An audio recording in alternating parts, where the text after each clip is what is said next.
How big is your outreach? The size of your outreach will directly relate to the amount of sales you've got coming in. Are you emailing? Are you sales calling? Are you networking?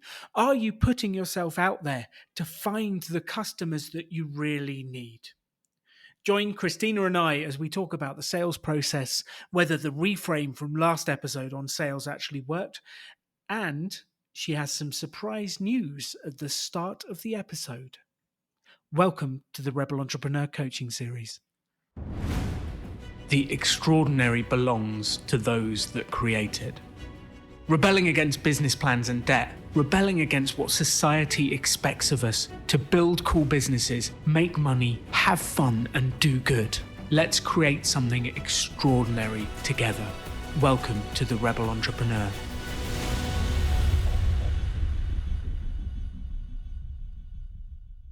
Welcome back to the Rebel Entrepreneur Coaching Series. Back with me is Christina from Fresh Print Media. Hello, Christina.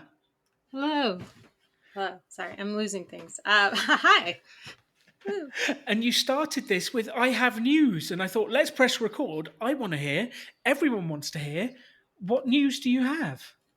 So, I started a new email series today, which it was much belabored because I built this list a while ago and I've been just needing to rewrite the first email. I wanted to change up my initial email a little on it. I needed to rewrite it so that my virtual assistant could send these out for me. So I finally did it Monday, which took all of 11 minutes. So I'm glad I procrastinated on it for 3 weeks. And she scheduled them to go out this morning. And I just now got an email back from one of them saying, hey, yeah, let's jump on a call tomorrow at 3. Let's get the ball that's rolling. Amazing. Yeah. That's... I also got an email last week after my 6th email that said, hey, we really appreciate your persistence, but we're not interested. But I was like, hey, they've answered, so that's great. We really appreciate your persistence, but it's not right for us. It's exactly what she said. We appreciate your persistence trying to get in touch. People do appreciate it because it's unbelievable how many people you have to chase to do things for you. And when you find someone who's the opposite, who actually wants to do stuff and is focused on doing it and focused on contacting you, it's like, wow, I actually appreciate this person. I wish I had work for them. Yeah. So, That is fantastic news. What kind of company is it? Is it one of the food lists? Is it one of the drink lists? It's from the canned drink list. So seltzers. Yeah. I love it. Oh, we need to know what happens next. So you've got the call. Do you know what the call is about? Are you ready for the call? How do you feel about it? Well, I sent him a Zoom link for tomorrow at 3 p.m., which is the time he said.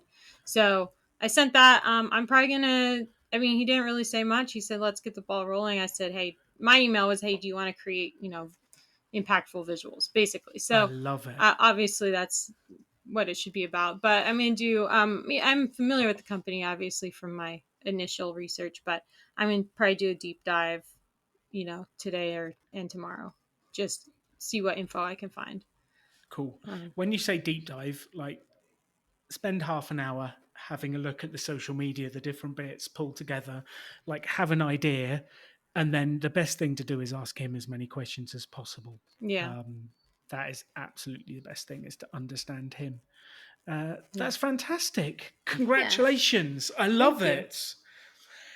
What a journey we've been on since first talking about cold emails, and then we spoke to Eric Finnegan, and then we were working on the email business, and what a journey we've been on. And then I have to know as well, did you do any of the sales calls? What happened since our last time? So I've been doing calls and I did some follow-up calls. So I've spoken to a few people, sent over portfolios, left more voicemails than I've spoken to people. That's normal. Yeah. So I've just been sending stuff over as possible, like when I do get in touch with people, and then, leaving voicemails or trying again. I've also been trying to mix it up because I've been trying to do more calls and get more comfortable with it, but I've been also trying to mix up my outreach in general. I've just been trying to up outreach, and so there's some warm leads that come through to me via email, like these different sites where I'm kind of listed as a vendor, as a photographer, and I normally don't really do anything, but I've just buckled down and started responding, started sending, preliminary proposals or info. And it's good because once I started doing that a little bit, I kind of got a script together, and I sort of in OneNote created those based on type, and I Mm. just can kind of copy and paste and edit a little. It's quick, but I've actually, my goal this week was to call or talk to 15 people and then submit to 10 different outside opportunities that were already existing in some way. And I've just today hit the 10 other opportunities. I'm behind on the calls, but yeah, I'm just trying to, in general, I think, get out more, not only with the calls, but just everything a little bit more. I love that. Yeah. I love that because the size of the energy you put out there is the size of the response that comes back. If Yeah. you do two calls, there's not going to be much coming back. But Yeah. this is fantastic. It seems Yeah. like a real shift in energy since we last spoke. Yeah, and I'm just trying to find ways to make different ways that I can reach out that work for me too, and Mm. to supplement the calling and to maybe connect better. So I've been brainstorming ways to do things like more in person, but I also did try out another photographer in another region recommended. There's a business networking group called BNI. They said they actually get Aha. a lot of their work through there. So I actually attended one of their meetings as a guest, and there was a couple people that I could work with really well. One of them even set up a meeting with me, and we talked about working with, because he does like branding and marketing, and the other guy does digital advertising and marketing. So they're like, we have clients that, we don't handle photography. We have clients that need what you do. So I've been, I talked with those guys, and that looks like a promising avenue. So, I love that.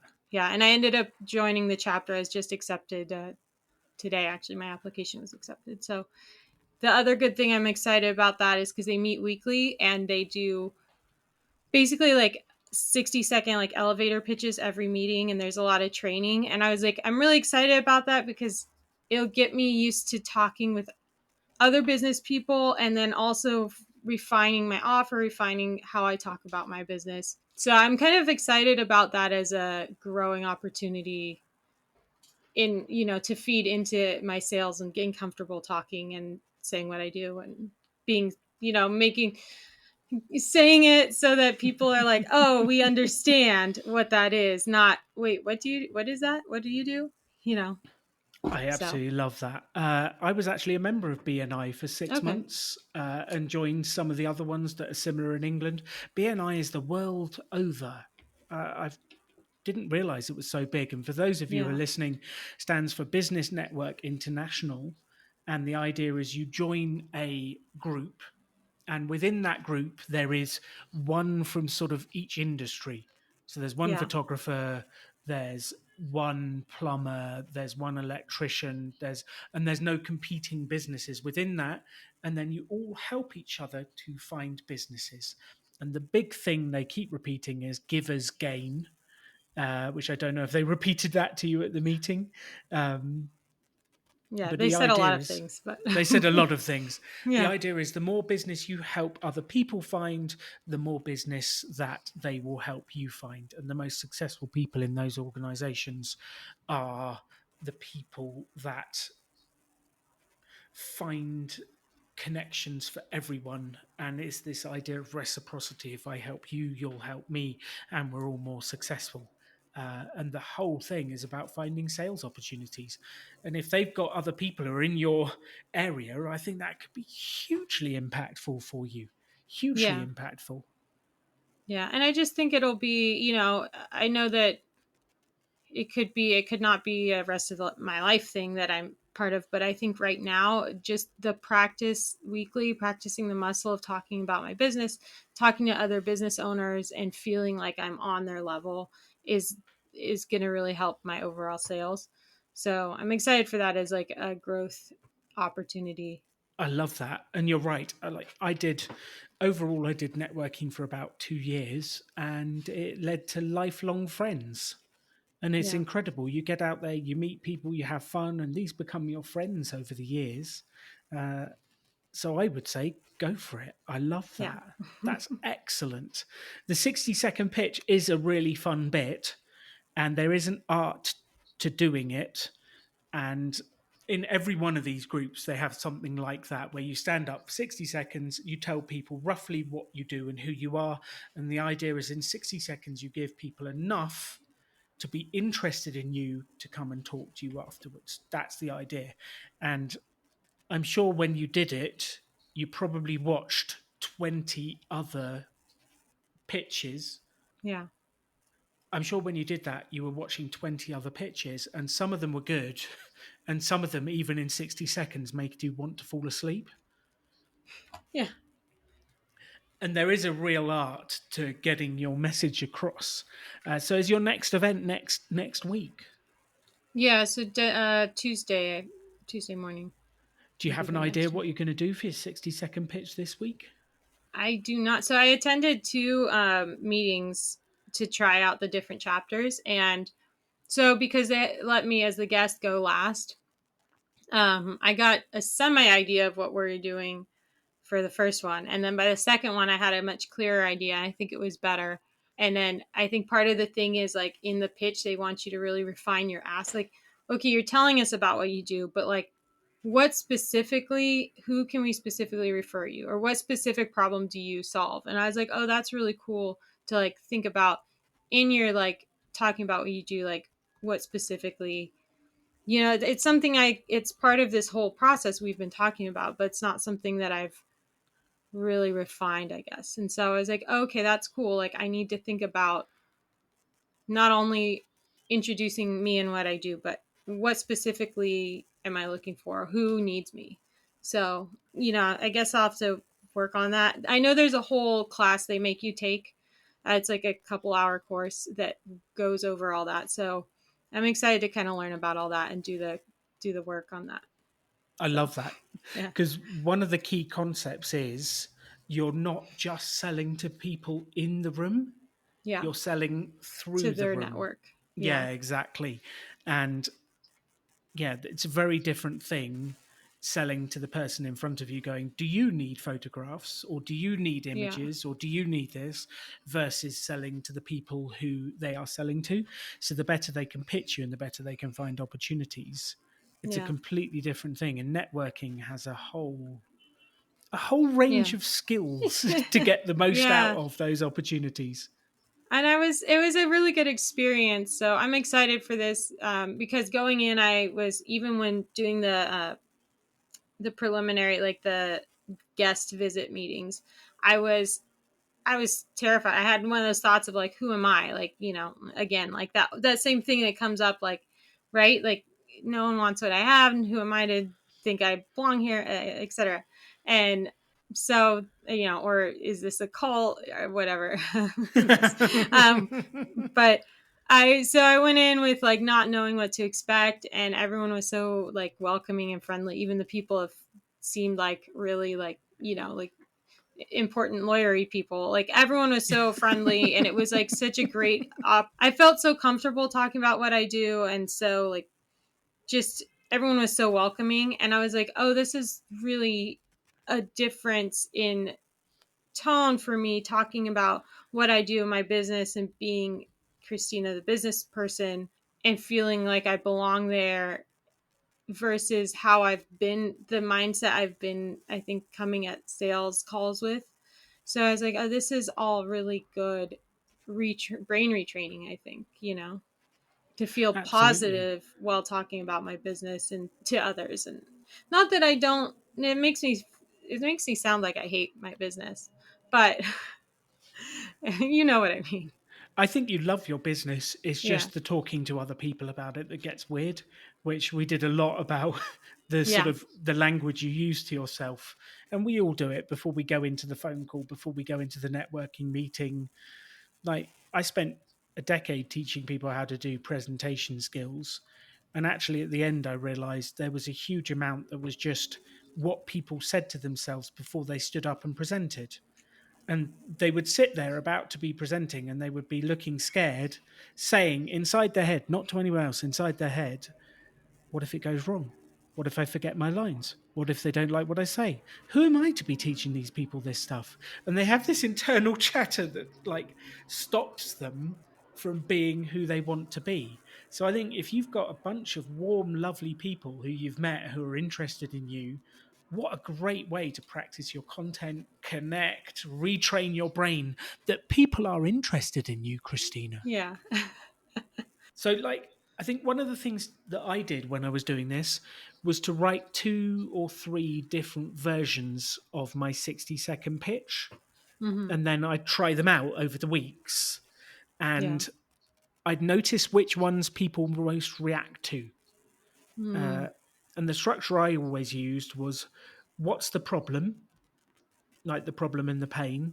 What's my solution? And then who do I want to speak to? Yeah. That was my kind of structure that I used, and I found it quite easy. So if I was going to like, and this will be very rough, but if I was going to do a 60-second pitch for you, I'd be standing up going, okay, so you own your own business. You know that you should be promoting your business on social media. You know that the most impactful thing you can do is have incredible graphics, images, and photos to promote your business. But have you ever been wondering, what do I share this week?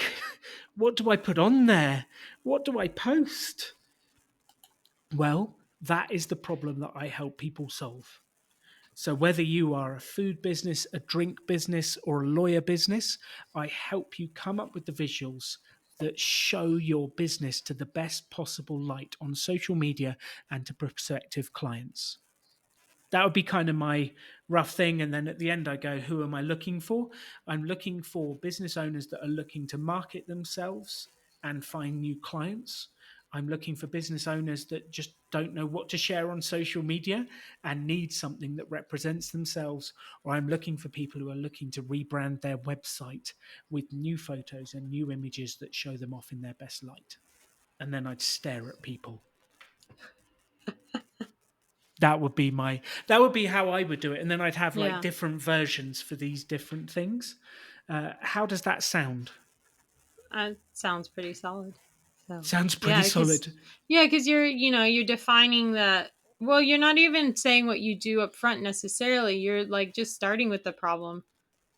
So that people like maybe if you say I'm a photographer, and maybe if people like forget like because sometimes you say I'm a photographer and people think, oh, you shoot models or you shoot headshots, Weddings. like yeah, whatever that means to them. So you're taking any preperceptions out of the picture, and so they're not zoning out off the bat and saying, oh, that doesn't apply to me.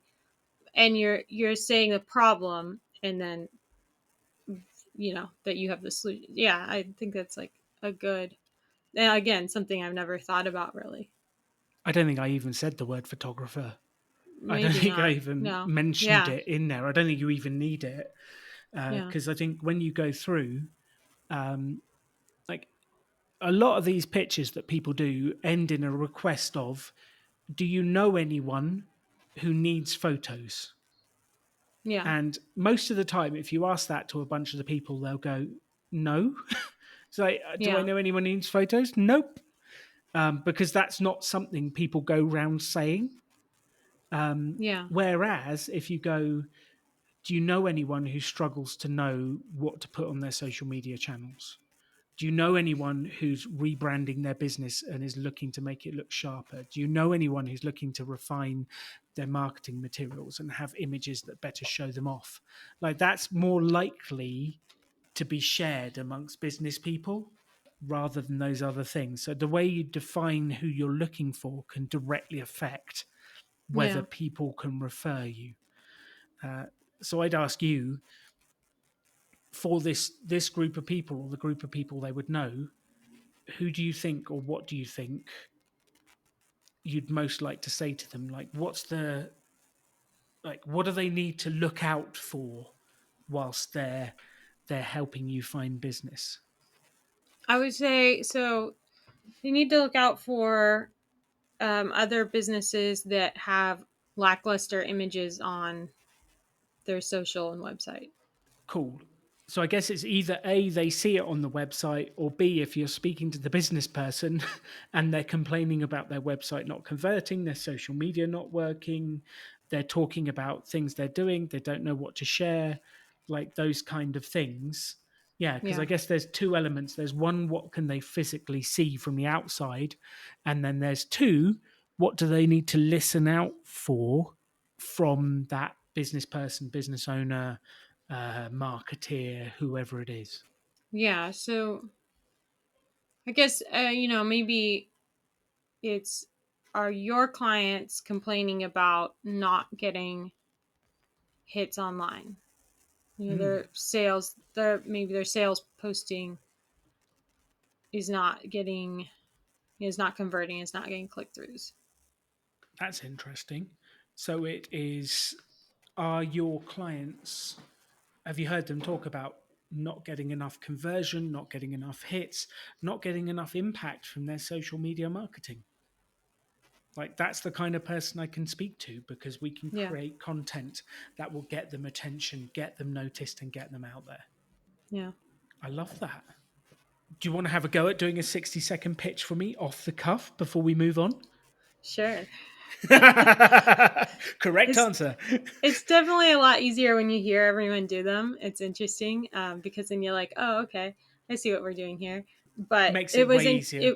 it was interesting because I had like some of the ones that were really, I was like, oh, like I see how this is useful. Is they were so specific, and like there's a chiropractor and she could have just been like, oh, do you have aches and pains, which we all do, right? Like everyone needs that. Uh, Yeah. But she was like, oh, I'm working with specific, like she was working with a very specific group, a very specific issue, and do you know anyone in your life? Or there was a dentist who specifically works with like elderly patients, just has like, I would say the touch, but I just knows what specific things they face, I guess with both insurance and like medical issues. And she's like, do you know anyone that's elderly that needs, to care for their teeth? Or I was like, oh, that's really interesting. They really like, it's something that you say it's so general, you can help everyone.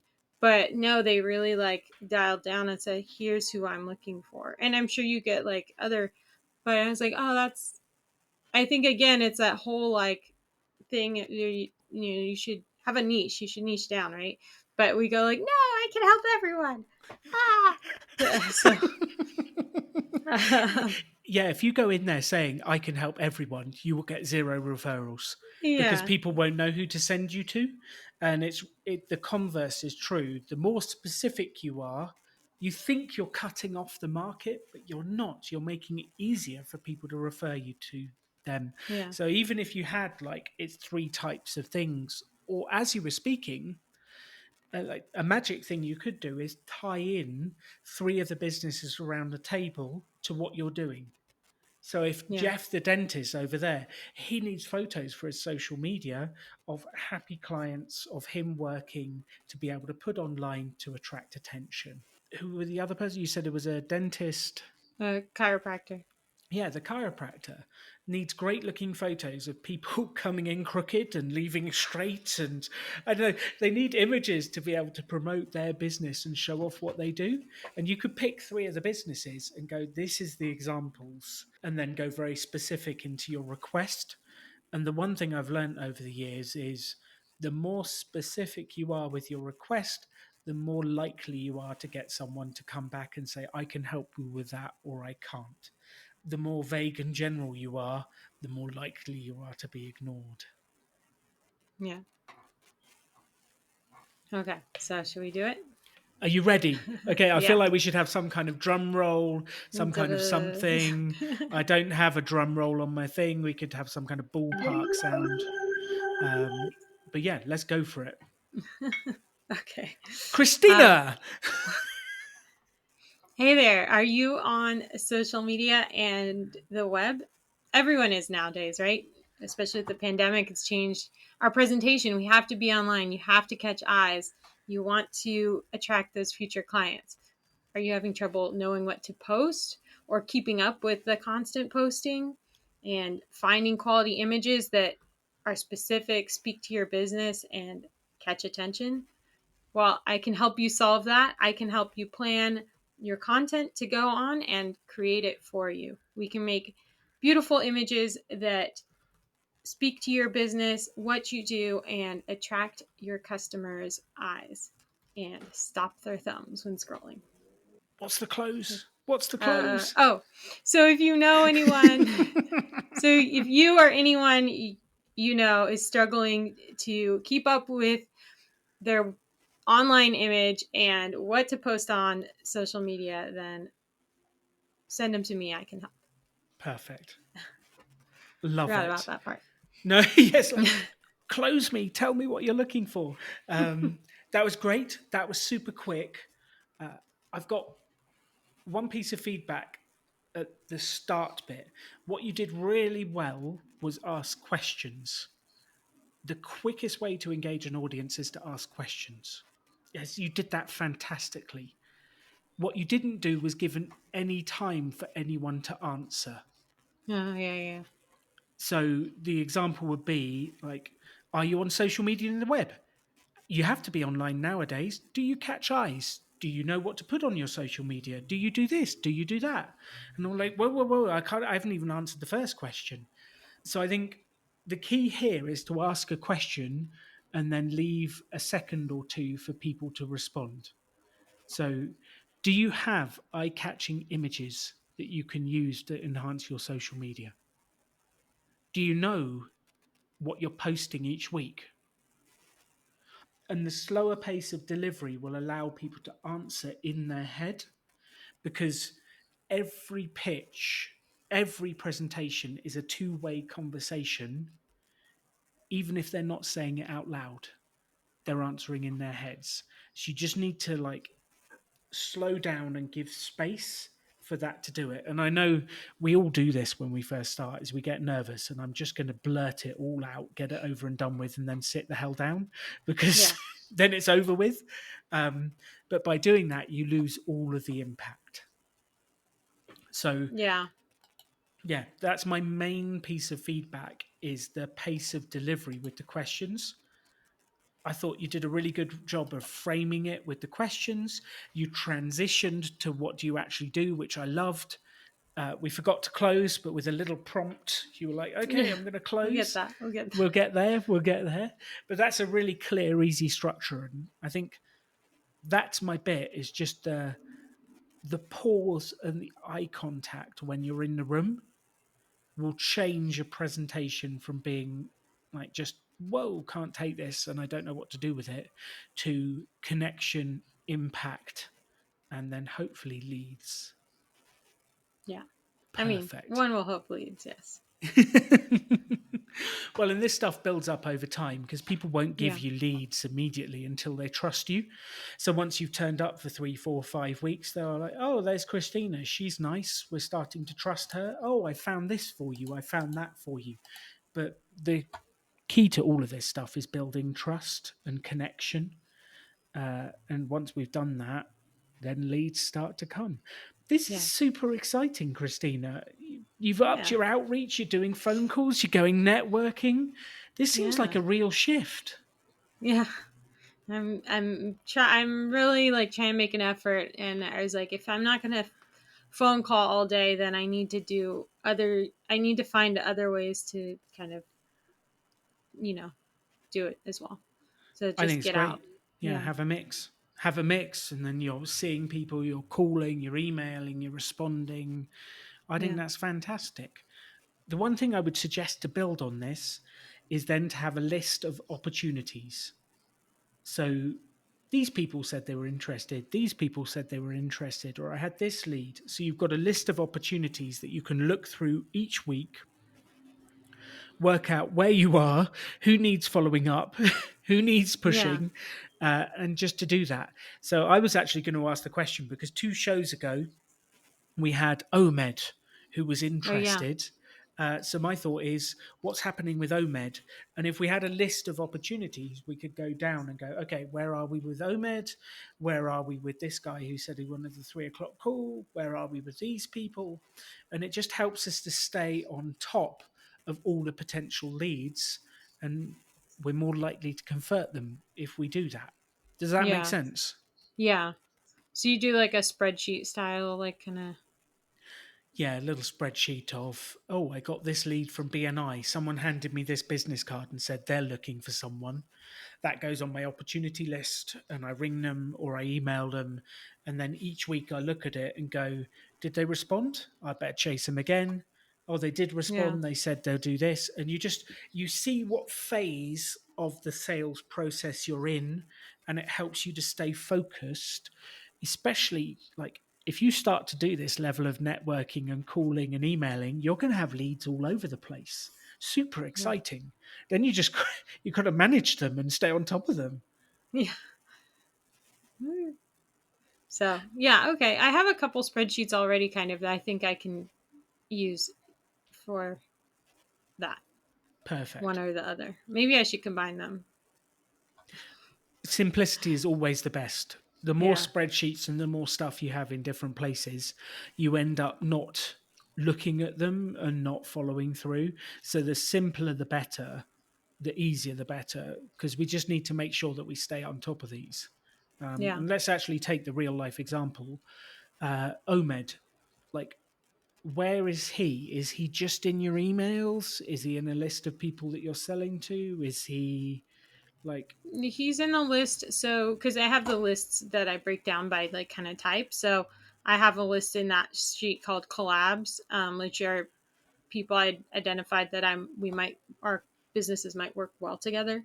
So he's yes, in there, and every time I contact, I like add a note. So when people are in there, but then I also have a spreadsheet that's contacts that I want to stay in touch with, which is kind of in similar in many ways. So I think I should just combine them because some of those there's a lot of crossover. that But sounds good. And specifically on Omed, where are we with that one? What happened? so I haven't heard since I left a voicemail for him. I haven't heard anything. How long ago was that? 2 weeks ago Friday. Good knowledge. I'm impressed by your recall. Uh, okay, so what do you think the next action is with him? I mean, I don't know. Do I send a text? Do I send a email? Do I do another phone call? What is most likely to make things happen? Phone call.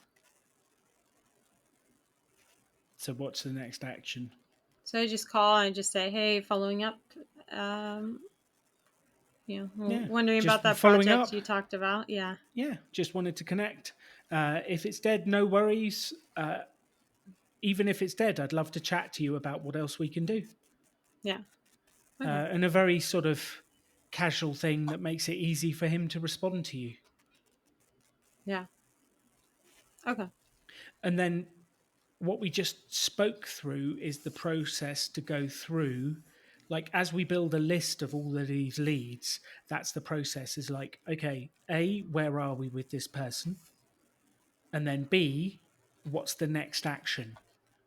Yeah. And then if there's any confusion over what's the next action, the question is what's most likely to move it along. Yeah. Which the answer to that is all sorts of different things. Like 80% of the time, it'll be make a phone call, but sometimes it'll be send an email, speak to a friend, do this, do that. Um, and then we go down the list of opportunities. We push each one onwards. And that's what we do every week until we get the business, the deal is signed, and then you can take that and put it into your list of actual clients. And sales is a process. We just keep following through with the process. Yeah. Hmm. Excellent. Cool. Now, tell me, I'm really intrigued to know. We spent a long time last week on interrupting the pattern of the old behavior before making phone calls, installing Yeah. a new pattern. Did you get a chance to have a go when you were doing the calls? Did it make any difference? What happened? It doesn't have Um, to have done. If it didn't work at all, that's okay. So I wrote out an actual like sales mantra, like some like reframing thinking thoughts, like good thoughts to read through when I need to. And I also linked a song that I like if I need to get up and have a dance break. I love that. But What's the song? it's I like it, but it's Cardi B and J Balvin and I some love other it. artists. So it's like So we can really stick salsa it y. on. Yeah, dance break. I love that. Did you need a dance break when making the calls? No, but I put it there because I'm may in the future. I love that. So you've got the sales mantra, we've got the dance song. Like, what was your process of going into the calls this week? Really, it's just, remind myself that they're happy to hear from someone. They might be bored. Maybe I just provided some entertainment, or, they might be looking for someone to do this and are dreading this research of it.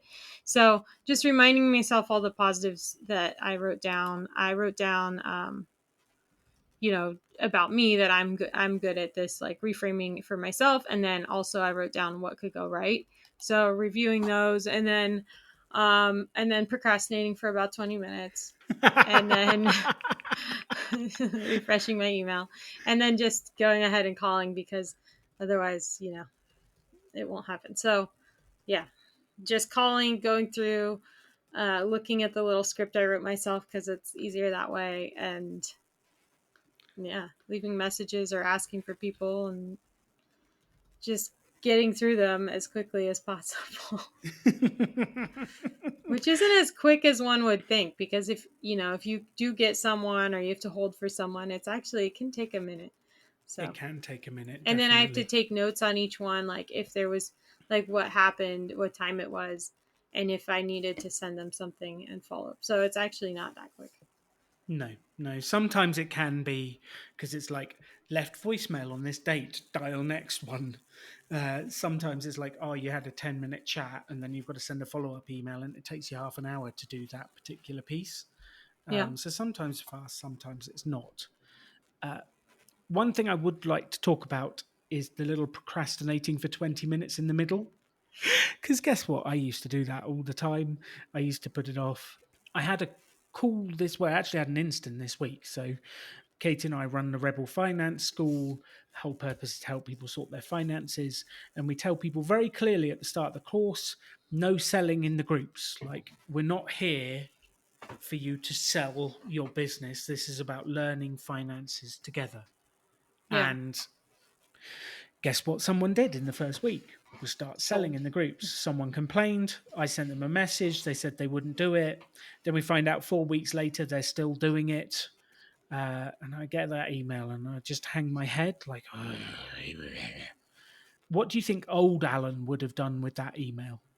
Let it sit there for a long time and weigh Let it on you. sit there, weigh on me, eventually send it to the rest of the people in the team going, what do you think I should do?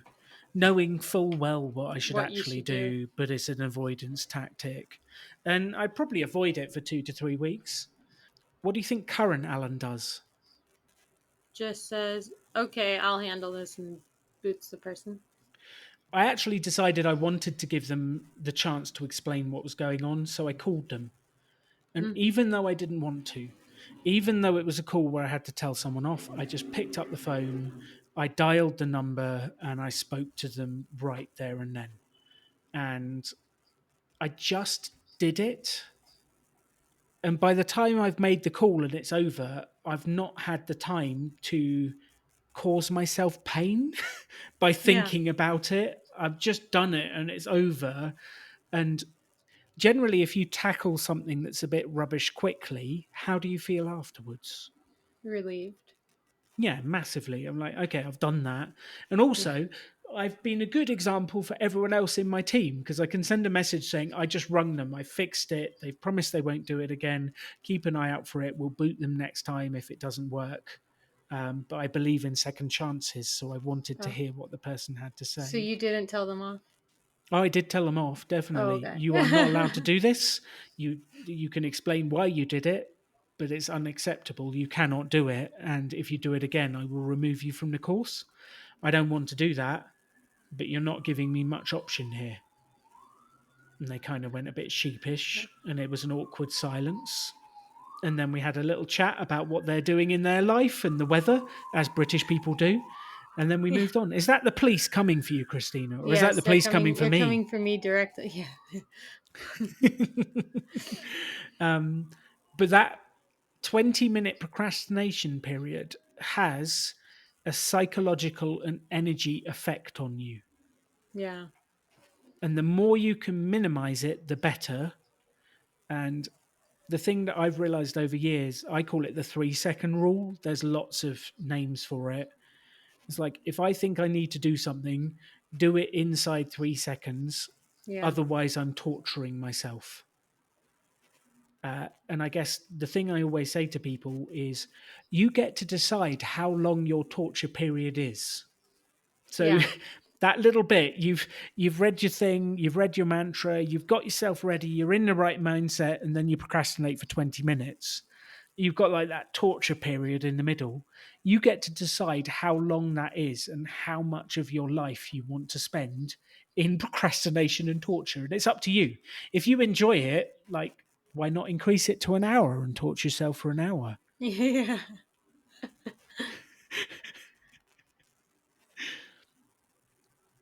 All right. Yeah. Yeah, you're right. I mean, but it is progress though. I used to procrastinate for like 2 weeks. So, It's amazing progress. It's yeah, amazing progress, and I love that.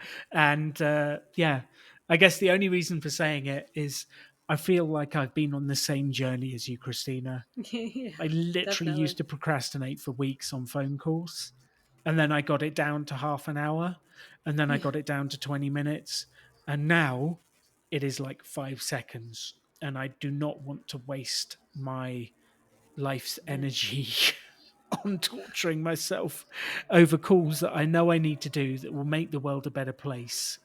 I just need to do them. And I like, Yeah. yeah, I just need to do them. I'm speaking to myself here. Just get on with it, Alan. Well, we can Uh, all employ Simon's Irish coffee yeah. approach. He does seem to need some Dutch courage occasionally to get him to make those phone calls.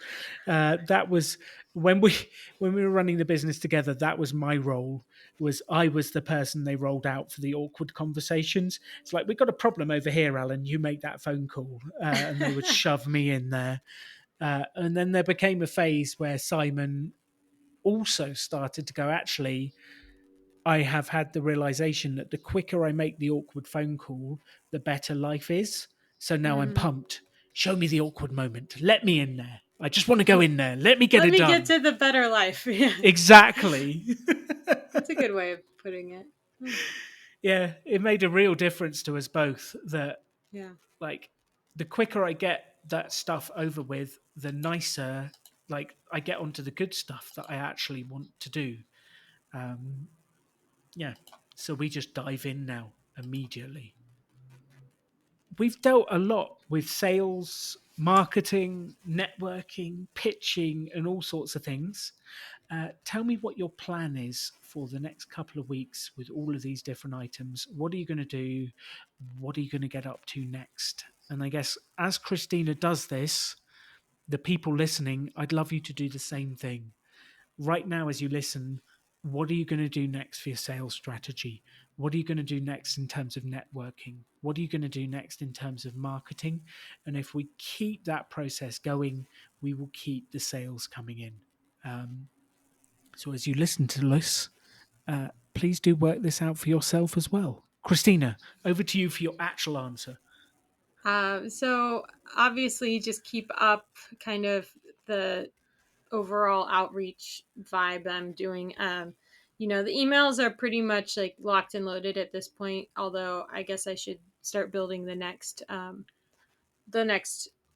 list since we just started emailing a new one. So that'll go 6 emails through. But um, one of the things on my list that I really want to get done, ASAP, is some sort of email for holiday bookings because now is the time. So getting that out to past clients, especially, Oh, yes, and that's a kind of, great idea. yeah, Yes. reconnecting with people on that one, diving into the BNI stuff, doing the course that they do, and like really, working on the pitch and the speaking part of that, and then just keeping up kind of the pace I set for myself with the calls and the what's the other thing? Oh, the kind of the warm leads, or the different stuff that I see posted that I've been now responding to and kind of getting out there. I love that. So, so That's a just, huge amount of marketing effort and energy. I love that. yeah. And I mean, I think it's good, a lot of the stuff that I was really focused and putting a lot of energy onto, the email and the Instagram, now that I have people handling, mostly handling that, I still need to do stuff for it, but once I have it set, they can like do it. It kind of, and maybe I was using that as a tool of like, oh, I have to send all these emails, or I have to do my Instagram, like, to, not do the other stuff. But now that that's kind of like set and I have that handled, I don't really have any excuse. Yeah. What else am I going to do other than work on projects? Like, the, I have to reach out. Like, that's, you know, so. I love this. My favorite version of that was the website. It's like, I just need to work on the website before I make calls. Like, it has to Yeah. be perfect before I make calls. The problem is the website was never perfect, and I could spend endless amount of times. Simon had exactly the same thing. He loved tweaking a website, but he didn't like making sales calls. Yeah. We had the same way of avoiding it. Christina, I'm loving the energy and I'm loving the outreach. This is fantastic. Yeah, it's good. It's good. It's a positive change for sure. Perfect. So, for everyone listening to the episode, the closing thought I'd love to give you is your sales come from the activity you do. If you stop selling, if you stop marketing, if you stop putting yourself out there, the sales will slowly drive up. The sales will slowly dry up. If you keep putting yourself out there, if you keep marketing, if you keep selling, the sales will come. And if we keep learning about sales, putting it into action, sending the messages out there, the sales will turn up. And that's what we have to do. Take the energy that Christina's had today, use it for yourself, get out there networking, selling, marketing, emailing, calling, and build the business of your dreams. Thank you for listening to The Rebel Entrepreneur. You can have any life you want to. Choose to build something cool. Choose to take action. Choose to work to make your dreams become reality. Stand out. Be different. Be yourself. Be a rebel entrepreneur.